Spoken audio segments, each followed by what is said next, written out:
You got questions going out of your mind. Someone with answers now that's hard to find. Like the what and the why and the how stuff works, or just where to go to avoid all the jerks. She's Gear Abby, Gear Abby, Gear Abby, advice that doesn't suck. Gear Abby. Hello there, my outdoorsy friends, and welcome to Gear Abby, where we tackle the controversial, weird, obscure, and taboo topics that other outdoor podcasts refuse to touch. I'm Shawnté Salabert, an outdoor educator, writer, and former school social worker who's hiked, run, climbed, paddled, and adventured across the United States and beyond. And here at Gear Abby, I channel all that experience and more into answering your burning questions about our relationships with outdoor people, products, places, and pastimes. Because remember, my outdoor loving pals, there are no dumb questions, just smart advice. All right, so you know how this works. You're going to send questions in to myrockfight@gmail.com, and I'm going to pick my favorites to answer here on the show. And joining me, as always, delightfully so, is my mustachioed partner in gear, the producer of Gear Abby, the host of the Rock Fight, and our official question slinger, Colin True. What's up, Colin? I got to say, I think that was your best hello there.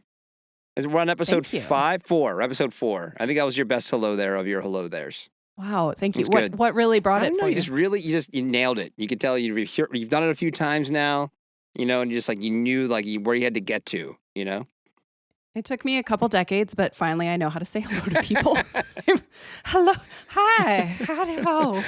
How are you? I have finally learned how to be a human woman. It's a thrill. Well, Colin, I really appreciate your kindness to start off today's podcast. I feel psyched now. Like, hello, Colin. Hello to you. Hello. Maybe Hi. this hello is in your new the tagline. Hello there. My Gear Abby new t-shirt. podcast is just me greeting you. And that's it. Welcome. And we're out.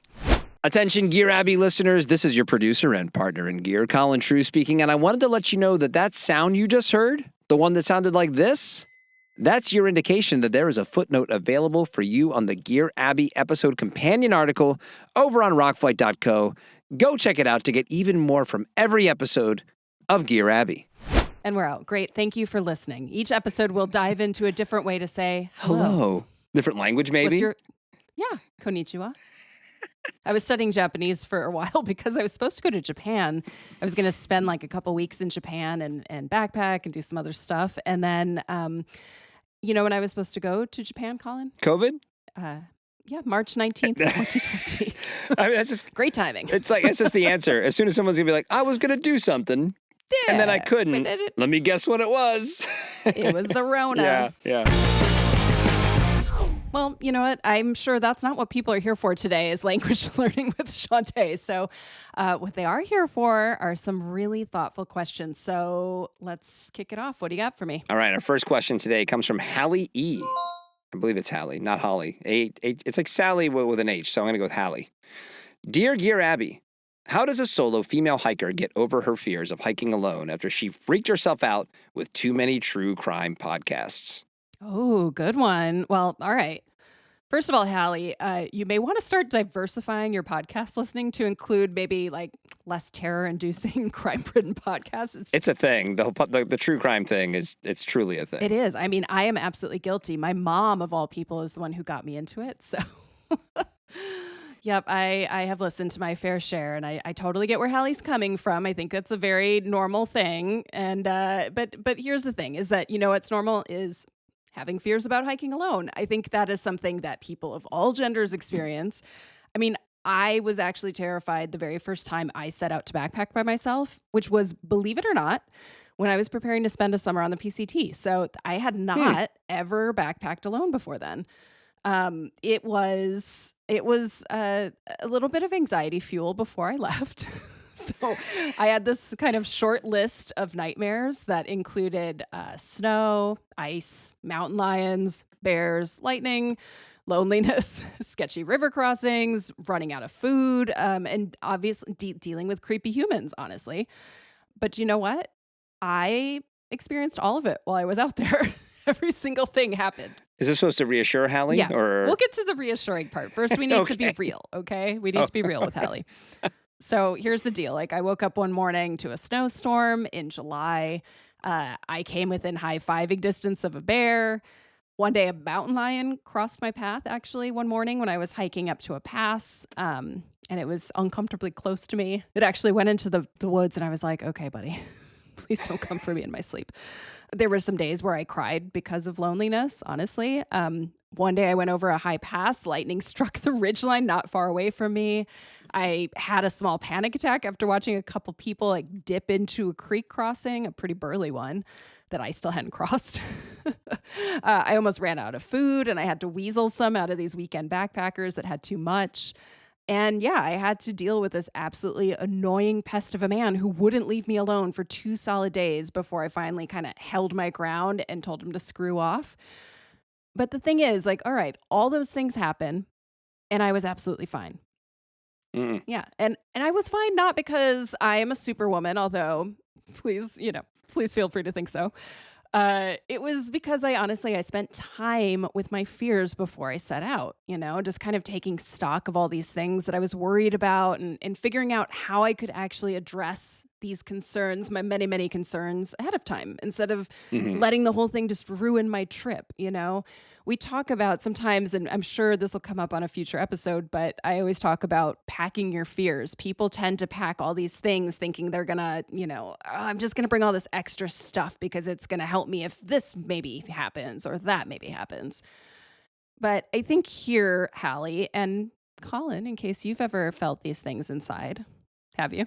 Well, yeah. I mean, the fears are part of the experience here. Like one reason we do these things is definitely, you're not saying I'm going to start doing these things because I want to overcome fear, but it's part of what you end up doing by doing these outdoor activities. Dude, it's so true. I mean, it's like this kind of way to test yourself. When people talk about, and this is one of my least favorite things people say about the mountains, for instance, like, I'm going to go out there and conquer that mountain. Yeah, same. Bro, the mountain does not care. The mountain does not give a shit. You are not doing anything to the mountain other than being on it.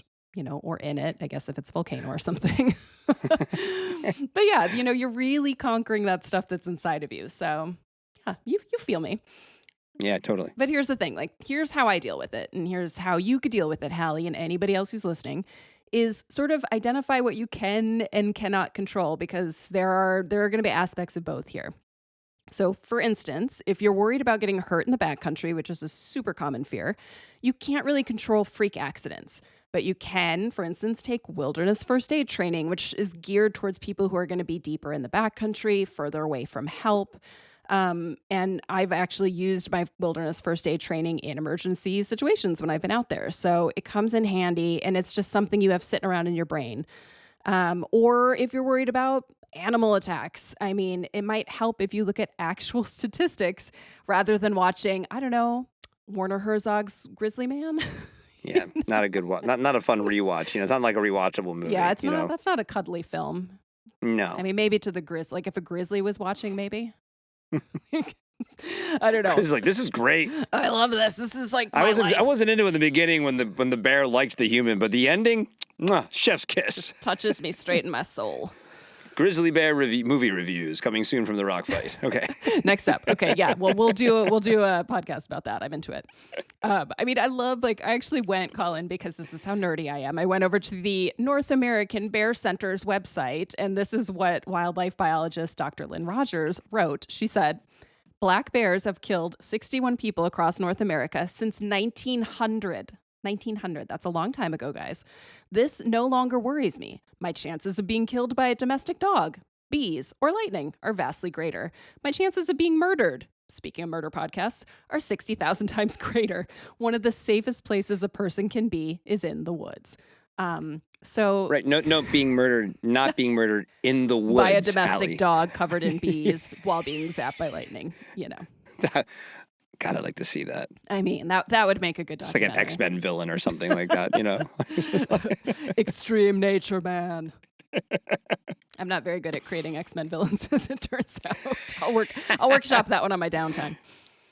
So this actually kind of brings me to what Hallie is asking here. If I'm reading the question right, considering, Hallie, you are a true crime aficionado, much like myself, unfortunately, better or worse, you're probably worried about encountering creeps out there, right? So I'm not going to gaslight you. Bad things have, of course, happened to women out on the trail. There's some, we've got some infamous stories, unfortunately, from the Appalachian Trail and other places. These things have been happening for time eternal. But remember, evil is going to evil, whether that's in the woods or on a city street. So there's a few things you can do to create a better sense of security and ease if you're heading out alone. So one of the things I always recommend is first consider signing up for a self-defense course. The very first one I actually took was a college class, and I got credit for it, believe it or not. And my favorite part of it was that our final project was that we had to stage a fight between us and a would-be assailant. And I received a perfect grade for my perfectly choreographed scenario between two women fighting over the last chocolate Easter bunny the day after Easter in the store. True story. That's pretty great. Absolutely true story. I'm not joking. But you can find classes where you don't have to do that all over the place. Community colleges, martial arts centers, stuff like that. I also recommend look up a woman named Nicole Snell. That's Nicole, last name Snell. She's an outdoor enthusiast who is also this kind of renowned self-defense expert. And she teaches from a place of empowerment rather than fear, which I think is really important. So even if you don't take one of her classes, follow her on social media. She's got some great videos and things to say. And I've learned a lot from her over the years too. All right. So second, I would say commit to maintaining what I like to think of as situational awareness when you're out on your own. So for me, this means I don't wear earbuds when I'm out hiking or trail running or backpacking. The horror. I know. I have friends who absolutely think I'm a psychopath for not wearing earbuds when I go running, but No, I have friends who run ultramarathons without earbuds, and I'm like, I don't know how you do that. But, I'm jealous more than I am, upset with that. it's meditative. I don't know. I like hearing bird song. I mean, I do it mostly for me, but I also kind of do it because I need all of my faculties at full, on full alert in order not to fall and trip over shit while I'm out there. So just to be real. But yeah, and if you're going to use an earbud, you can get the kinds that have pass through where you can still hear the sounds around you, or you can pop one in and do the whole mono ear thing, which again would probably make me trip, but maybe it works for you.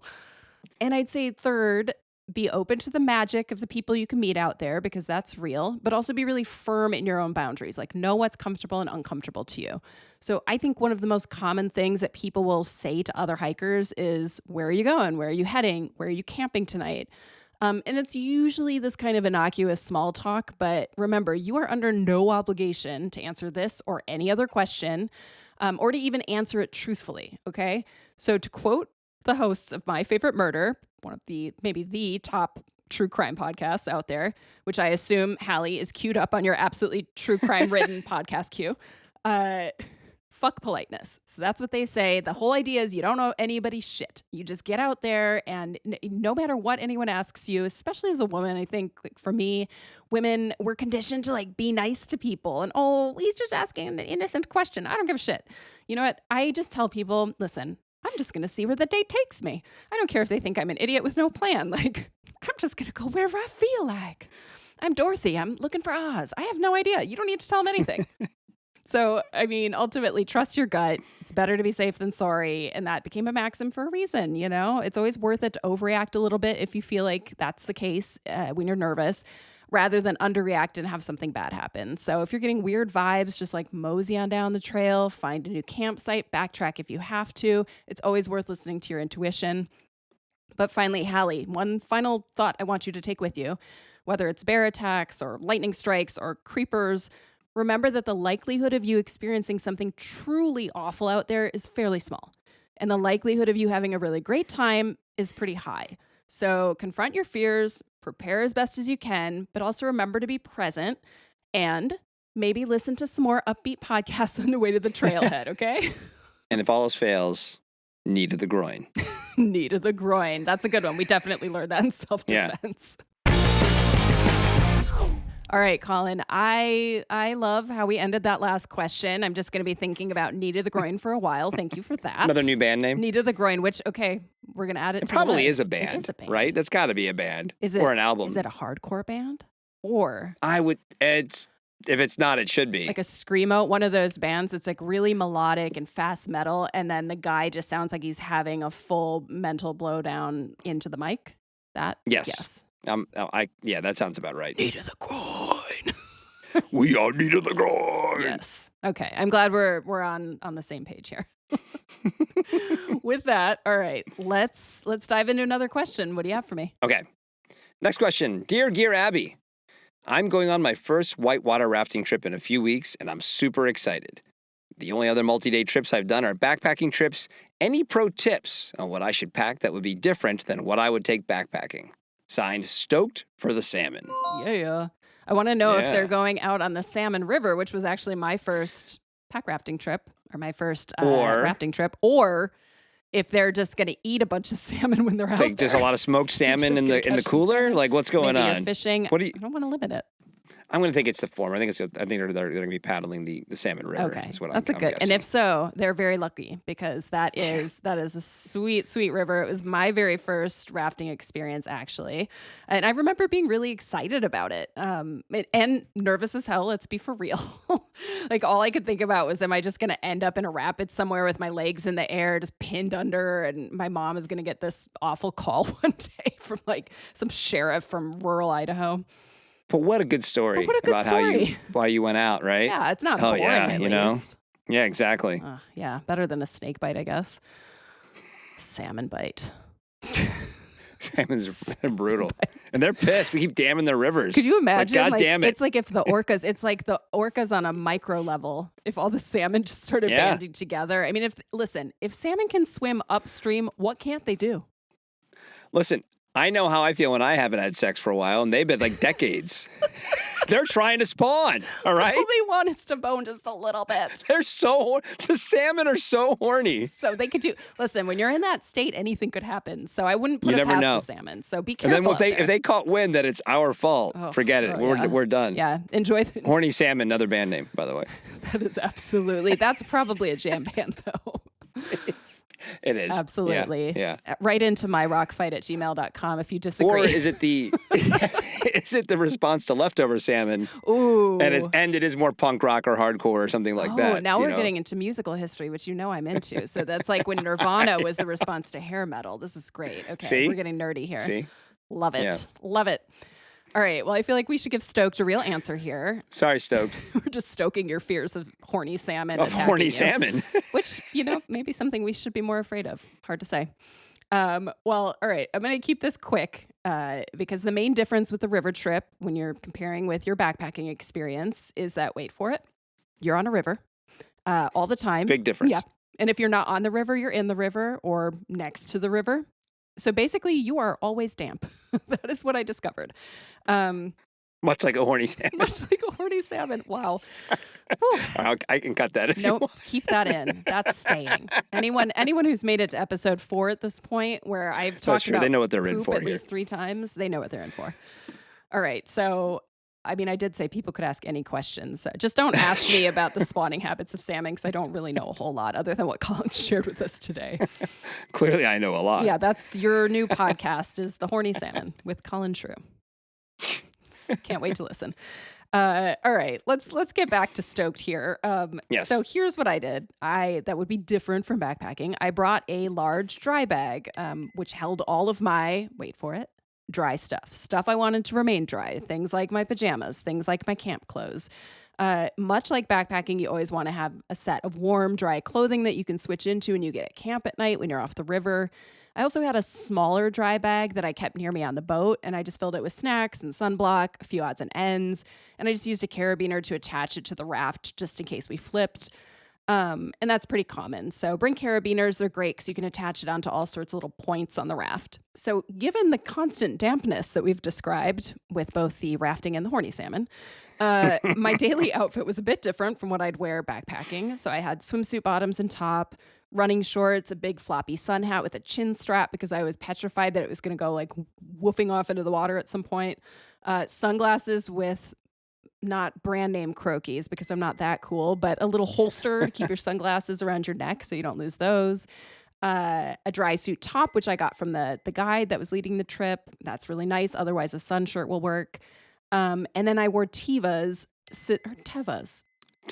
I always call them Tevas. Yeah, everybody does. Tevas.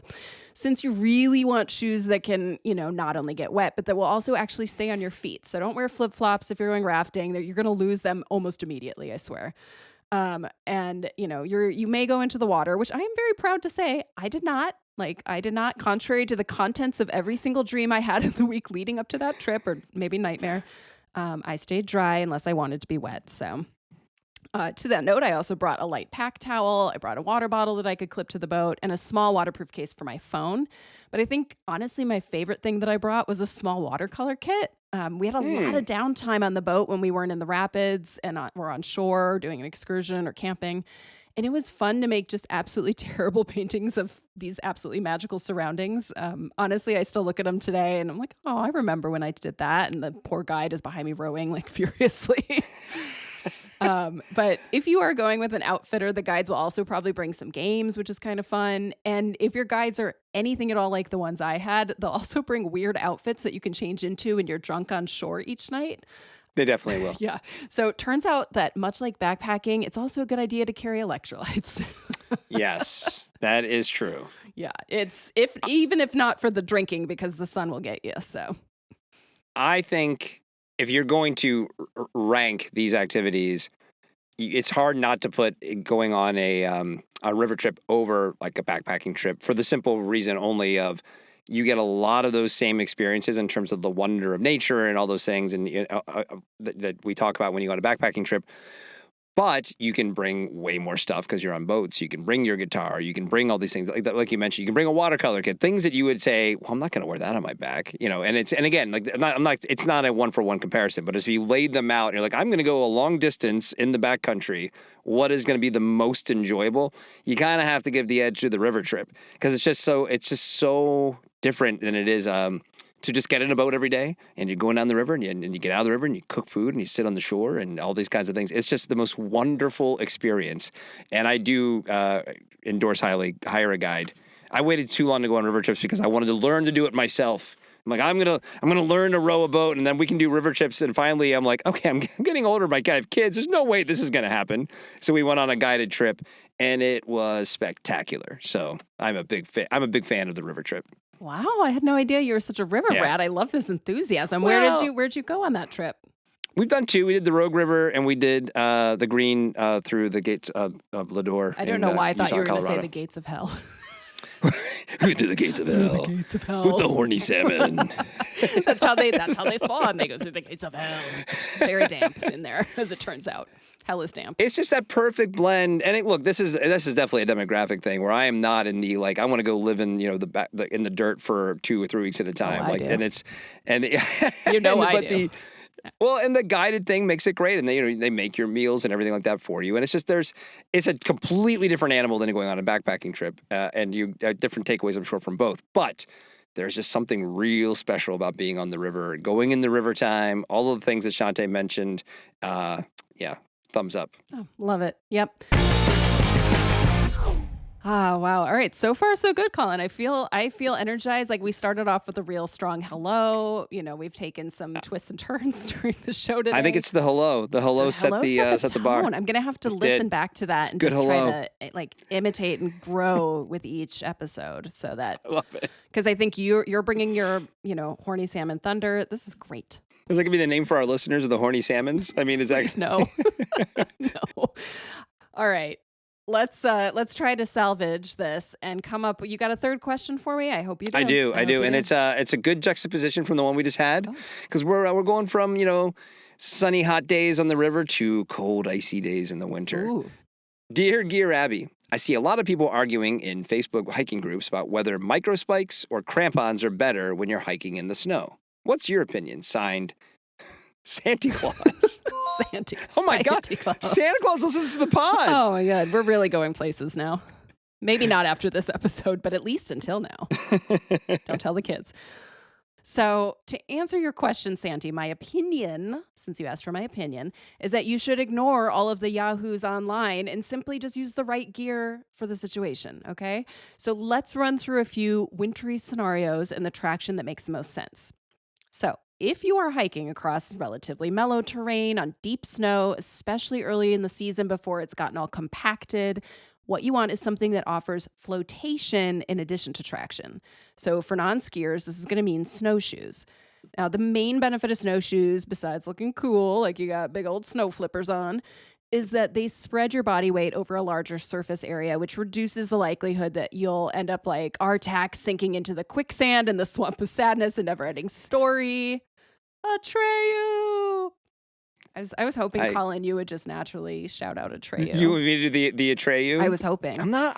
I watched it as a guy. I was never a big Never-Ending Story guy. Man, yeah. that's sad to me. Yeah. Never ending I was too- story. I loved it. Yeah. Maybe I'll watch I it think tonight just to spite you.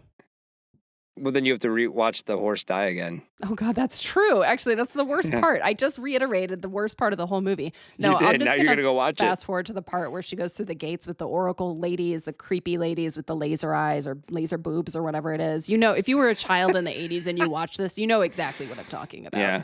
We were more of a Flash Gordon household. Oh, I was not. Yeah. We were not. Yeah. All right. Snowshoes. So we got snowshoes here, Colin. We're Yes. getting back to the topic at hand. We're leaving the swamp of sadness.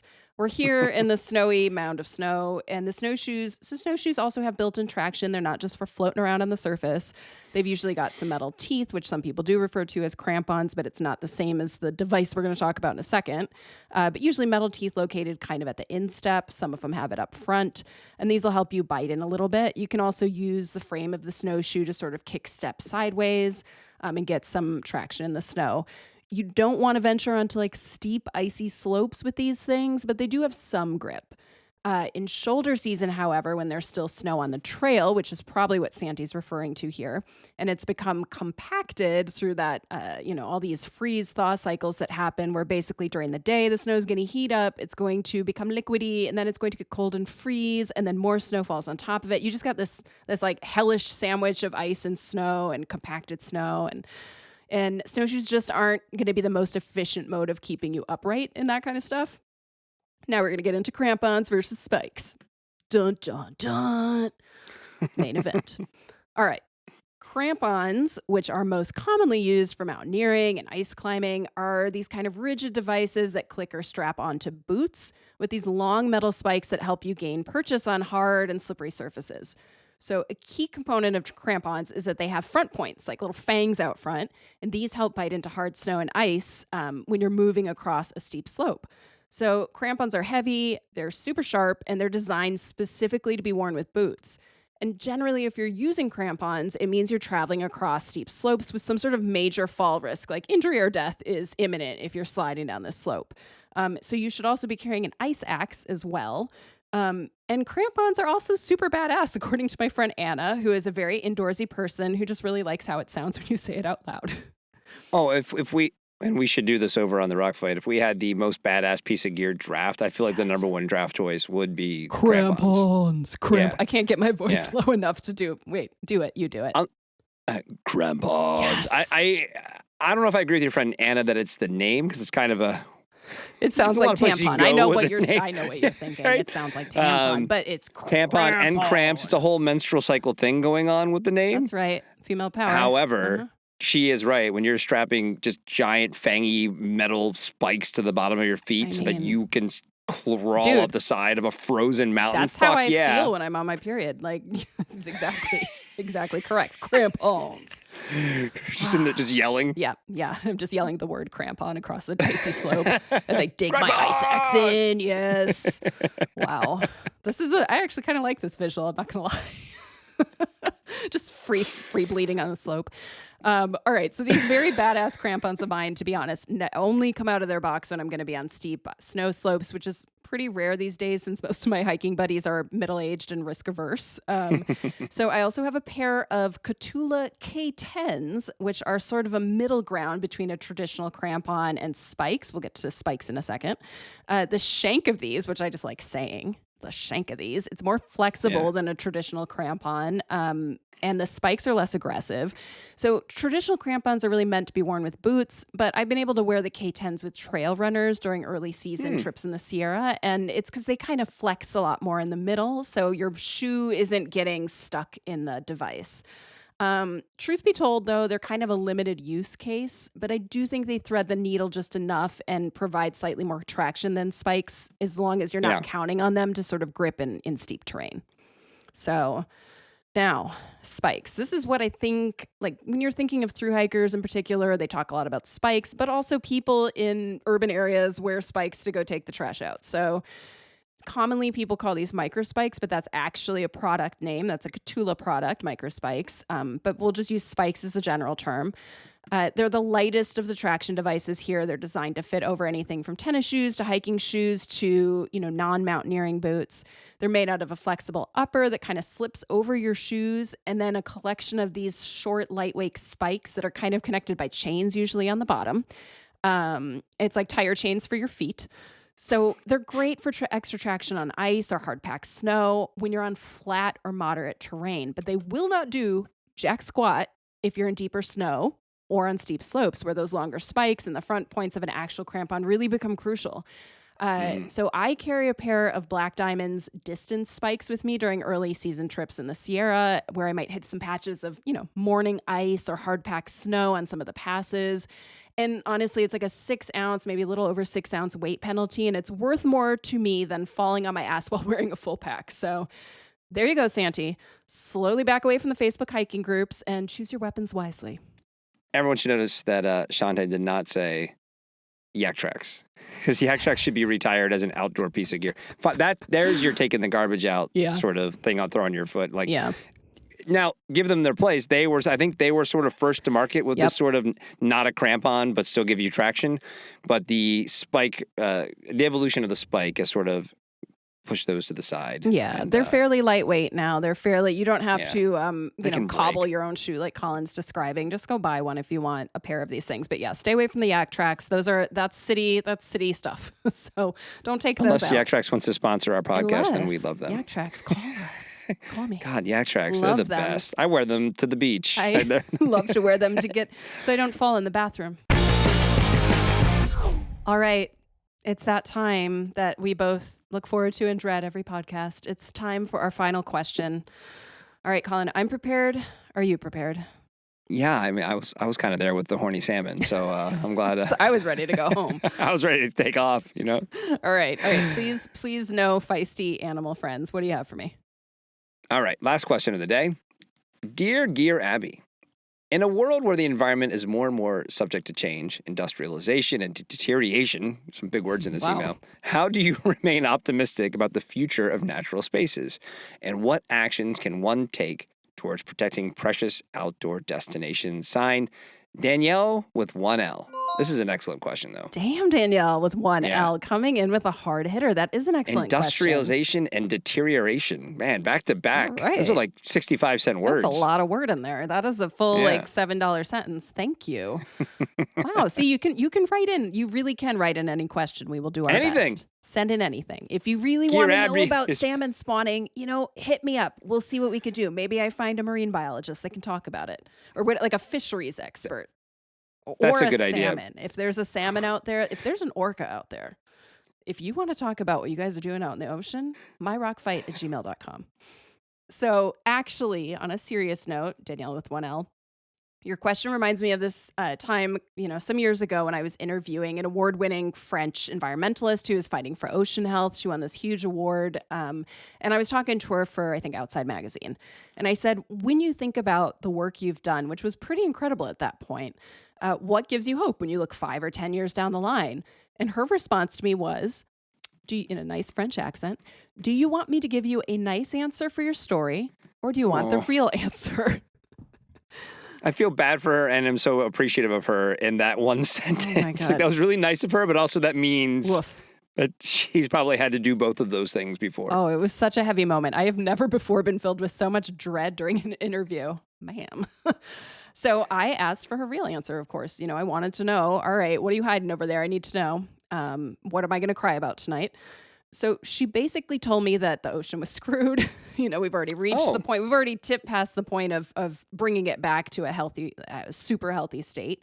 But the real hope, lied not in thinking we were ever going to undo everything we've done, but in the work we could still do to slow future damage. So the idea was, okay, we cannot correct for all of the sins of the past, but we can still put a good effort in towards slowing down the degradation here of the oceans. But in general, you can extrapolate this to a larger environmental, sense. So I've kind of largely adopted her mindset, although I still remain a pretty stubborn optimist.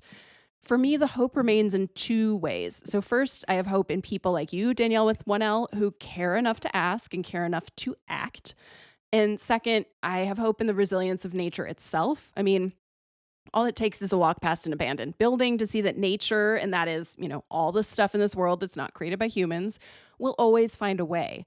We've, of course, screwed up with we've screwed up the air, the water, the soil, the plants, the animals, the world round.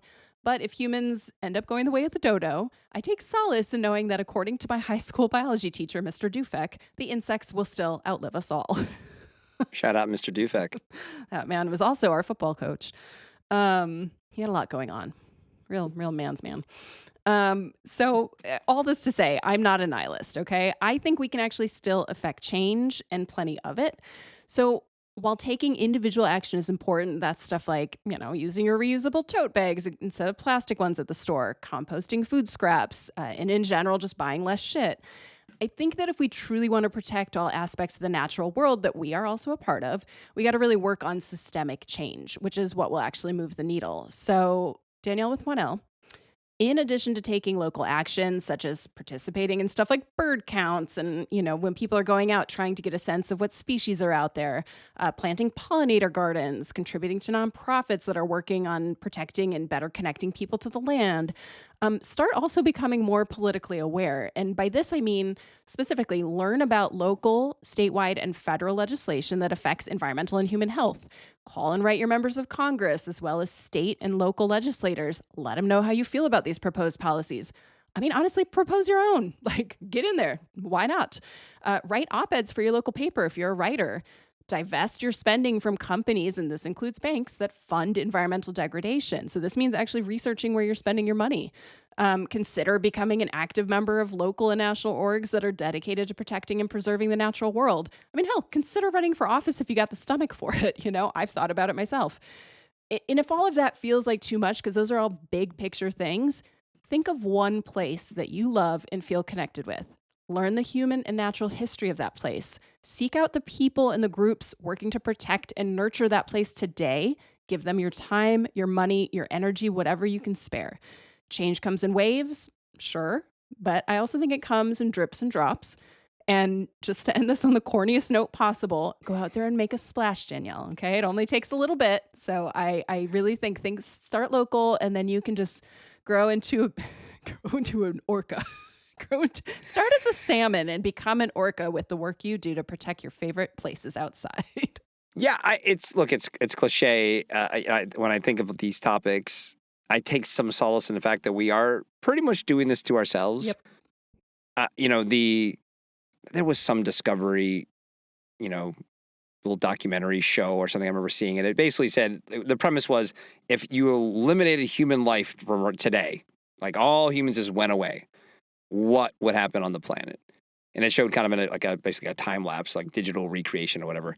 And it didn't take that long for basically every trace of us to, relatively speaking, geologically speaking, like 10,000 years or something like that. We're like, okay, it's like we weren't even here, right? Yeah. And in a way, it was like, that's really interesting. I mean, the Earth has gone through so many big, horrible things over the course of its life that I truly believe if the Earth had a personality, it would look at us and be like, oh my God, these people are annoying. But it's like, but I can outlast you too. Right. And probably will. Yep. And so to that point of view, it's more about then we're focusing on this for us, right? Mm-hmm. And how do we make it better for us? Because, every generation, we gotta get a little bit better, right. A little bit better, and that's all we can really do. Because we're talking about like 8 billion people. It's hard. It's hard. It is hard. But I think you also touched on that. That's the whole idea of when you see now, there's so many environmental groups that don't just focus on like, I've got to save the bees, we've got to save the water. They also wrap in sort of a sense of stewardship of humanity as well. Like, how do we take care of each other?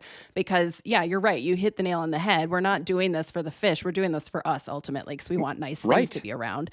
So, and I think there are some altruistic people. I mean, I do want the nature to exist as nature exists. Same. But we're also a part of that. So I think that's why when you see all this and you've got people complaining like, oh, the Sierra Club is so woke. Well, first of all, the Sierra Club has always been, that's just their thing. But, the Audubon Society, oh, why are they talking about DEI? Like, it's all wrapped up. We are also part of nature. We're just the ones that are screwing with it the most. So if we can figure out how to take care of each other, which seems like an impossible task, maybe we can also figure out how to take care of the environment. Got to work on that. But I do think, even from I don't know if you want to call it marketing or PR, it makes more sense because it's hard to get people to care about the things that you care about, right? Yep. So if I don't really give a shit about the birds, Damn it, Colin. and you're telling me like, well, let me tell you why they're important, I might be like, yeah, that's cool, but I don't care. I'm not going to change any of my habits. If you say, hey, this is why it benefits humanity, or if you tell me how it benefits me, then I might be like, I'm listening. Tell me more, right? I mean, we're selfish, insecure creatures. Play into those things to kind of change minds instead of being like, you should care about this because it's important. Well, why is it important? I'm trying to go to work and pick up my kids and do all this other stuff, right? So, So are you gonna find a good salmon supporting organization after the podcast oh my God, and start? I'm gonna make sure those salmon can get down. Hell yeah. Wow. Well, that's it for this episode of Gear Abby. Until next time, send your burning questions about your relationships with outdoor products, people, places, pastimes, possibly salmon, over to us at myrockfight@gmail.com, and I'll do my best to answer them or find someone else who can. Today's episode was produced by David Karstad and Colin True, art direction provided by Sarah Gensert, and I'm Shawnté Salabert. And remember, there are no dumb questions, just smart advice.